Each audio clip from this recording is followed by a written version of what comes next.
ಕರ್ನಾಟಕ ಸರ್ಕಾರದಲ್ಲಿ ಮಂತ್ರಿಗಳಾಗಿರ್ತಕ್ಕಂಥ ಮಾನ್ಯರಿಗೆ ಈ ದಿನ ಹೃದಯ ಸ್ಪರ್ಶಿ ಸನ್ಮಾನ ಸಮಾರಂಭ. ಈ ಒಂದು ಸಮಾರಂಭದ ಸಾರ್ಥಿ ಅಂದರೆ ಅಥವಾ ಇದಕ್ಕೆ ಕಾರಣಭೂತರಂದರೆ ಅದರಲ್ಲೂ ಕೂಡ ಮಾದಿಗ ಜನಾಂಗದ ಒಂದು ಶಕ್ತಿ ಅಂತ ಹೇಳಿದರೆ ಬೋಸರಾಜನವರು. ಬೋಸರಾಜನವರ ಒಂದು ನಾಯಕತ್ವದಲ್ಲಿ ಈ ಕಾರ್ಯಕ್ರಮ ನಡೀತಾ ಇದೆ. ಈ ಕಾರ್ಯಕ್ರಮವನ್ನು ಉದ್ಘಾಟನೆ ಮಾಡಿದಂಥ ನಮ್ಮ ರಾಷ್ಟ್ರೀಯ ನಾಯಕರು, ಈಗಾಗಲೇ ಅವರ ಬಗ್ಗೆ ನಿಮಗೆ ಗೊತ್ತಿದೆ, ಕೇಂದ್ರದಲ್ಲಿ ಮಂತ್ರಿಯಾಗಿ ಕಳೆದ ಲೋಕಸಭಾ ಚುನಾವಣೆಯಲ್ಲಿ ನಮ್ಮಗಳ ಕೆಲವು ನಾಯಕರುಗಳ ಕುತಂತ್ರದಿಂದ ಅವ್ರನ್ನ ಸೋಲಿಸಿದರು. ಸೋತ ನಂತರ ಅವರೇ ಸುಮ್ಮನೆ ಕುಂದರಿಲ್ಲ, ಜನಾಂಗ ಪಕ್ಷವನ್ನು ಕಟ್ಟುವತ್ತ ಶ್ರಮ ಹಾಕಿ ಅವರ ಶ್ರಮಕ್ಕೆ ತಕ್ಕಂತೆ ಹೈಕಮಾಂಡ್ ಅವರು ರಾಜ್ಯದಲ್ಲಿ ಚುನಾವಣೆ ಸ್ಪರ್ಧೆ ಮಾಡಿರಿ ಅಂತ ಹೇಳಿ ಸ್ಪರ್ಧೆಗೆ ಅವಕಾಶ ಕೊಟ್ಟು ಇವತ್ತು ಅವ್ರು ಗೆದ್ದರು. ಈ ರಾಜ್ಯದ ಆಹಾರ ಮಂತ್ರಿಯನ್ನಾಗಿ ಕಾಂಗ್ರೆಸ್ ಪಾರ್ಟಿ ಮಾಡಿದರು. ಅಂತ ಒಬ್ಬ ಹಿರಿಯ ನಾಯಕರಾದಂಥ ಶ್ರೀ ಎಚ್ ಮುನಿಯಪ್ಪನವರು ಇವತ್ತು ಈ ಕಾರ್ಯಕ್ರಮವನ್ನು ಉದ್ಘಾಟನೆ ಮಾಡಿದ್ದಾರೆ. ಈ ಕಾರ್ಯಕ್ರಮದಲ್ಲಿ ಈಗಾಗಲೇ ಭಾಳ ಜನಾಂಗದ ಕುರಿತು ಮಾತನಾಡಿದಂತಹ ನಮ್ಮ ಜನಾಂಗದ ಮುಖಂಡರು, ಅಬಕಾರಿ ಸಚಿವರಾದಂತಹ ಶ್ರೀ ಆರ್ ಬಿ ತಿಮ್ಮಾಪುರವರೇ, ಮತ್ತೊಬ್ಬ ಸರಳ ಸಜ್ಜನಿಕೆಗೆ ಹೆಸರಾದಂಥ ಚಿತ್ರದುರ್ಗ ಲೋಕಸಭೆಯ ಮಾಜಿ ಸದಸ್ಯರು, ಕರ್ನಾಟಕ ಪ್ರದೇಶ ಕಾಂಗ್ರೆಸ್ ಸಮಿತಿಯ ಕಾರ್ಯಾಧ್ಯಕ್ಷರಾದಂಥ ಶ್ರೀ ಬಿ ಎನ್ ಚಂದ್ರಪ್ಪನವರೇ, ಮತ್ತು ನಮ್ಮ ಜನಾಂಗದ ಬಗ್ಗೆ ಅಪಾರವಾದಂಥ ಗೌರವವನ್ನು ಇಟ್ಕೊಂಡಿರ್ತಕ್ಕಂಥ ಹಂಪಣ್ಣ ಸಾವ್ಕಾರ್ ಶಾಸಕರೇ, ಮತ್ತು ಇಲ್ಲಿ ವೇದಿಕೆ ಮೇಲೆ ಬಹಳಷ್ಟು ಜನ ನಾಯಕರಿದ್ದಾರೆ. ಎಲ್ಲ ನಾಯಕ ಮಾನ್ಯರುಗಳೇ, ಪ್ರಾಸ್ತಾವಿಕವಾಗಿ ಮಾತಾಡಿದಂಥ ಇಲ್ಲಿನ ಹಿರಿಯ ನಗರಸಭಾ ಸದಸ್ಯರಾದಂಥ ಜಯಣ್ಣನವರೇ, ಶ್ರೀಮಂತ ಬಡ್ಡಿ ಅವರೇ, ಮುರಾರಿ ಅವರೇ, ಉಳಿದಂಥ ಎಲ್ಲ ಮುಖಂಡರು,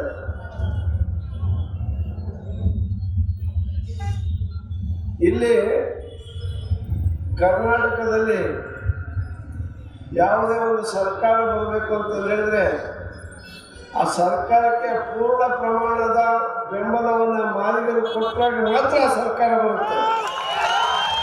ಈ ಬಾರಿ ರಾಜ್ಯದ ಎಲ್ಲ ಕಡೆ ಕೂಡ ನಮ್ಮ ಸಮುದಾಯ ಕಾಂಗ್ರೆಸ್ಸನ್ನು ಬೆಂಬಲಿಸಿದೆ, ಆಶೀರ್ವಾದ ಮಾಡಿದೆ.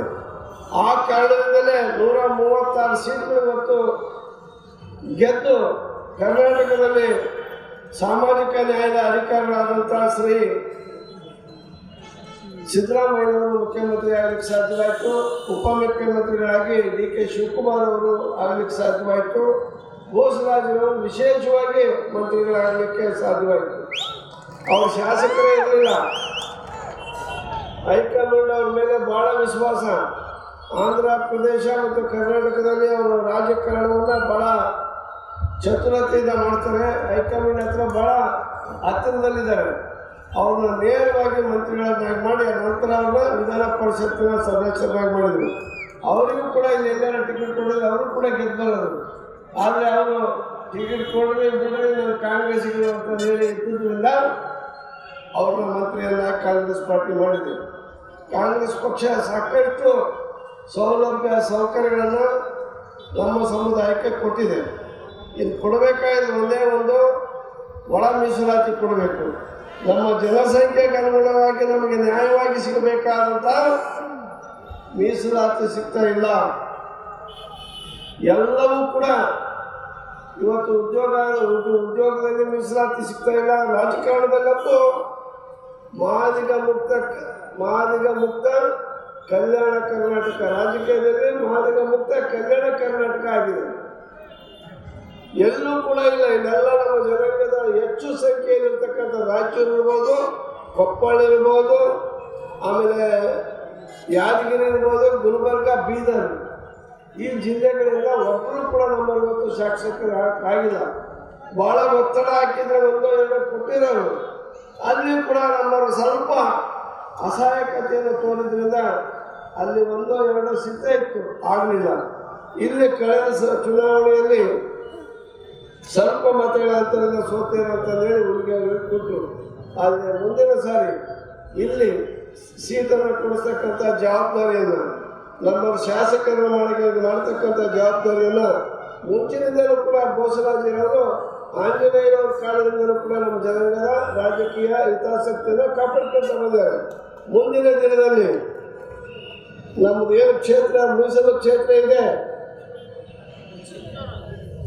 ಲಿಂಗಸ್ಕೂರಿನಿಂದ ನಮ್ಮವರೊಬ್ಬರನ್ನ ಶಾಸಕರಾಗಿ ಮಾಡ್ತಕ್ಕಂಥ ಜವಾಬ್ದಾರಿಯನ್ನು ಬೋಸರಾಜರು ತೆಗೆದುಕೊಳ್ಬೇಕು ಅಂತ ಈಗಾಗಲೇ ತಿಮ್ಮಾಪುರ ಅವರು ಹೇಳಿದ್ದಾರೆ. ನಾನು ಕೂಡ ಈ ಸಂದರ್ಭದಲ್ಲಿ ಅವ್ರ ಮನವಿಯನ್ನು ಮಾಡ್ತೀನಿ. ಬಂಧುಗಳೇ, ಈಗ ಸದಾಶಿವ ಆಯೋಗದ ವರದಿ ಬಗ್ಗೆ ಏನು ಆಂಧ್ರದಲ್ಲಿ ಕೃಷ್ಣ ಮಾರ್ಗ ಅವರ ನೇತೃತ್ವದಲ್ಲಿ ಸಾಕಷ್ಟು ದೊಡ್ಡ ಚಳವಳಿಯನ್ನು ಮಾಡಿ ಅಲ್ಲಿ ಮೀಸಲಾತಿಯನ್ನು ಪಡೆದರು.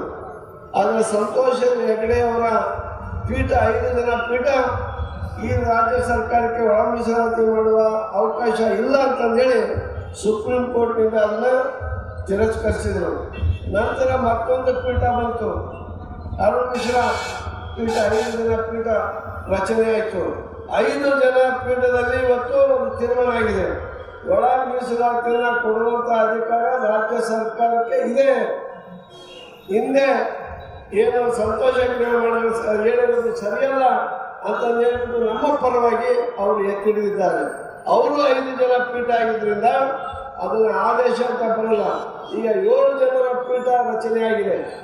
ಅದು 17ನೇ ತಾರೀಕಿಗೆ ಬರ್ತಾ ಇದೆ, ಜನವರಿ 17ಕ್ಕೆ ಬರ್ತಾ ಇದೆ ಅಂತ ಗೊತ್ತಾಗಿದೆ. ಆ ಪೀಠದ ವರದಿ ಬಂದ ನಂತರ ನಮಗೆ ಭಾಗ್ಯದ ಬಾಗಿಲು ತೆರೆಯಬಹುದು ಎಂಬತಕ್ಕಂಥ ವಿಶ್ವಾಸ ನಮಗಿದೆ. ಈ ದೇಶದ ಪ್ರಧಾನಿ ನರೇಂದ್ರ ಮೋದಿಯವರು ಚುನಾವಣೆ ಸಂದರ್ಭದಲ್ಲಿ ನಾನು ಮಾಡ್ತೀನಿ ಅಂತಂದು ಹೇಳಿದ್ದಾರೆ.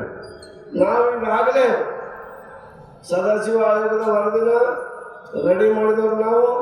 ಮತ್ತೆ ಅದನ್ನು ಜಾರಿಗೆ ತರಬೇಕಾದಂಥ ಅಡ್ಡಿ ಹತಂಕಗಳು ಯಾಕೆ ಮಾಡ್ತಪ್ಪ ಅಂದರೆ ಅದು ಮಾಡಬೇಕಾಗಿರೋದು ಕೇಂದ್ರ ಸರ್ಕಾರದವರು. ನಮ್ಮ ಹಿರಿಯ ನಾಯಕರಾದಂಥ ಕೆ ಎಚ್ ಮುನಿಯಪ್ಪನವರು ಹೇಳಿದಂತೆ ಕೇಂದ್ರದಲ್ಲಿ ಈಗಾಗಲೇ ಒಂದು ವರದಿ ಇದೆ. ಆ ವರದಿನ ಏನು ಮಾಡಿದ್ರೆ ಸಾಕು, ಉಷಾ ಮೇಹ್ರಾ ಕಮಿಷನ್, ಆ ಕಮಿಷನ್ ರಿಪೋರ್ಟ್ ತೆಗೆದ್ರೆ ಸಾಕು. ಅದರಲ್ಲಿ ಎಲ್ಲರೂ ಕೂಡ ಆ ವರದಿಯಲ್ಲಿ ಸವಿಸ್ತಾರವಾಗಿ ಈ ಜನಾಂಗಕ್ಕೆ ಒಳ ಮೀಸಲಾತಿ ಕೊಡಬೇಕು ಅಂತ ರೆಕಮೆಂಡ್ ಆಗಿದೆ. ಅದನ್ನೇ ಪಾರ್ಲಿಮೆಂಟ್ನಲ್ಲಿ ಮಾಡ್ಬೋದು. ಇವತ್ತು ಯಾರೇ ರೆಕಮೆಂಡ್ ಮಾಡಿರೋದಾಗಲ್ಲ, ಪಾರ್ಲಿಮೆಂಟ್ನಲ್ಲೇ ಬಿಲ್ ಆಗಬೇಕು. 341 ತಿದ್ದುಪಡಿ ಆಗಬೇಕು, ಅದು ಅನುಷ್ಠಾನ ಆಗಬೇಕು. ಇಲ್ಲ ಸುಪ್ರೀಂ ಕೋರ್ಟ್ನವರು ಸ್ಪಷ್ಟವಾದಂಥ ನಿರ್ದೇಶನ ನೀಡಬೇಕು. ಅದು ಮುಂದಿನ ತಿಂಗಳು ಬರುತ್ತೆ ಇರತಕ್ಕಂಥ ವಿಶ್ವಾಸ ಇದೆ. ಅದು ಅಲ್ಲಿವರೆಗೆ ಕಾಯೋಣ. ಆದರೆ ನಮ್ಮ ಸರ್ಕಾರ ಏನು ಹೇಳಿದೆ, ಚುನಾವಣೆ ಸಂದರ್ಭದಲ್ಲಿ ಚುನಾವಣೆ ಪ್ರಣಾಳಿಕೆ ನೀಡಿದಂತೆ ಸದಾಶಿವ ಆಯೋಗದ ವರದಿಯನ್ನು ನಾವು ಅಧಿಕಾರಕ್ಕೆ ಬಂದಾಗ ತರ್ತೀವಿ ಅಂತಂದು ಏನು ಹೇಳಿದ್ದೀವಿ, ಅದನ್ನು ತಂದೆ ತರ್ತೀವಿ. ಅದರಿಂದ ಸ್ವಲ್ಪ ಬಂದಿದೆ. BJP ಹೋಗೋ ಕಾಲದಲ್ಲಿ 15% ಮೀಸಲಾತಿ ಇರೋದು, ಅದನ್ನು 17% ಮೀಸಲಾತಿ ಮಾಡಿದ್ದಾರೆ. ಅದು ಕೇಂದ್ರ ಸರ್ಕಾರ ಮಾಡಬೇಕು. ಇವರೇ 17 ಅಂತ ಮಾಡಬೇಕು, ಅದು ಹಂಚಿಕೆ ಮಾಡಿದ್ದಾರೆ. ಅದು ಗೊಂದಲದಲ್ಲಿದೆ, ಅದು ಕಾನೂನಾತ್ಮಕವಾಗಿ ಆಗಿಲ್ಲ. ಈಗಾಗಲೇ ನಾವು ಮಾಡಿದ್ದೇವೆ ಅಂತಂದೇಳಿ ರಾಜ್ಯಾದ್ಯಂತ ಮಾದರಿಗಳ ಮುನ್ನಡೆ ಅಂತಕ್ಕಂಥ ಕಾರ್ಯಕ್ರಮವನ್ನು ಮಾಡಿ ನಮ್ಮ ಸಮುದಾಯವನ್ನು ದಾರಿ ತಪ್ಪಿಸ್ತಕ್ಕಂಥ ಕೆಲಸವನ್ನು ಮಾಡ್ತಾ ಇದ್ದಾರೆ. ಅದಕ್ಕೆ ಯಾರು ಕೂಡ ನಾವು ದಾರಿ ತಪ್ಪರಲ್ಲ ಅಂತಕ್ಕಂಥದ್ದನ್ನು ನೀವು ಅವರಿಗೆ ಸ್ಪಷ್ಟಪಡಿಸ್ತಕ್ಕಂಥ ಮಾತುಗಳನ್ನು ಹೇಳ್ತಕ್ಕಂಥಕ್ಕೆ ಸಿದ್ಧರಾಗಬೇಕು ಅಂತೇಳಿ ನಾನು ಸಂದರ್ಭದಲ್ಲಿ ವಿನಂತಿಯನ್ನು ಮಾಡ್ತೀನಿ.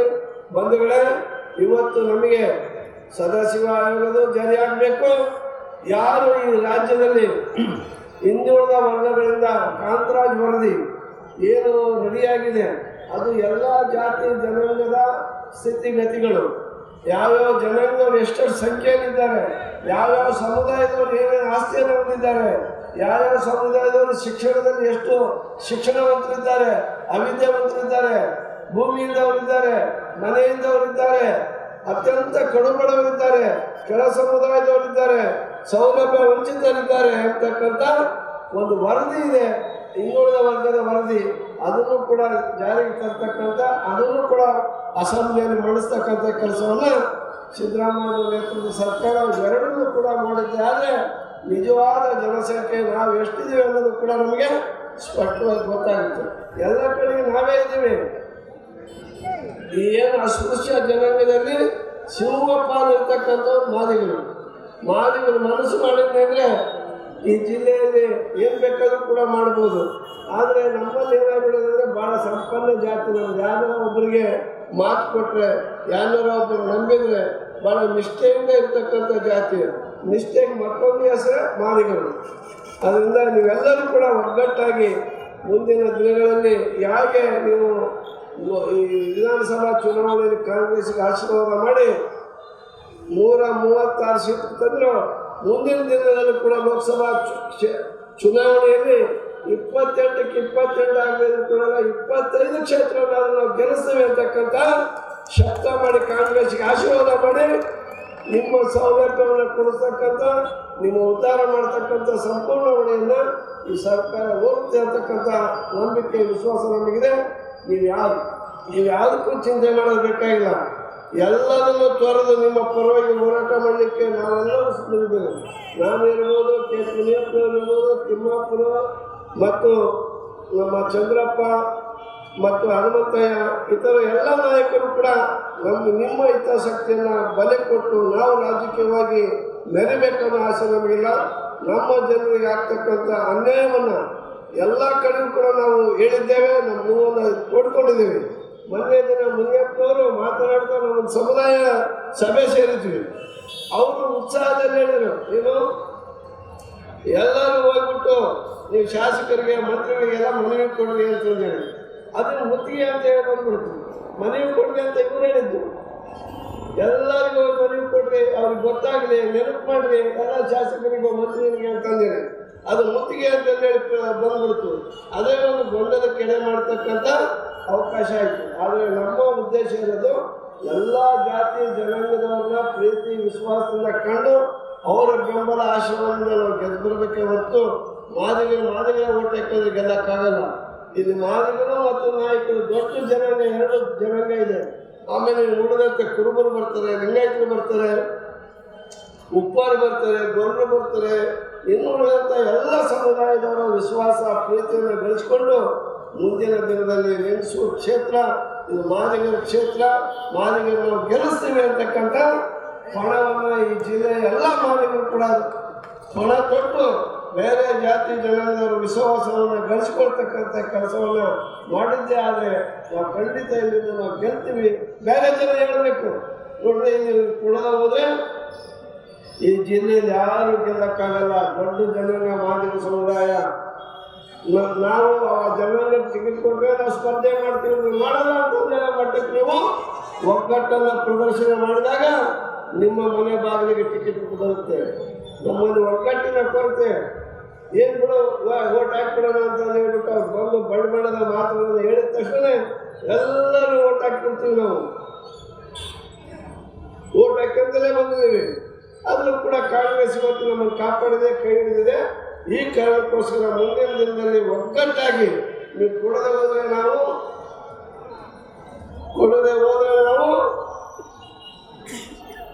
ಏನು ಮಾಡ್ತೀವಿ ಅನ್ನೋದನ್ನ ಆ ಸಂದರ್ಭದಲ್ಲಿ ಹೇಳಬೇಕು. ಅವ್ರು ನಾವು ಬಂದು ನಿಮ್ಗೆ ಹೇಳ್ತೀವಿ ಏನು ಮಾಡ್ಬೇಕು ಅನ್ನೋದನ್ನು.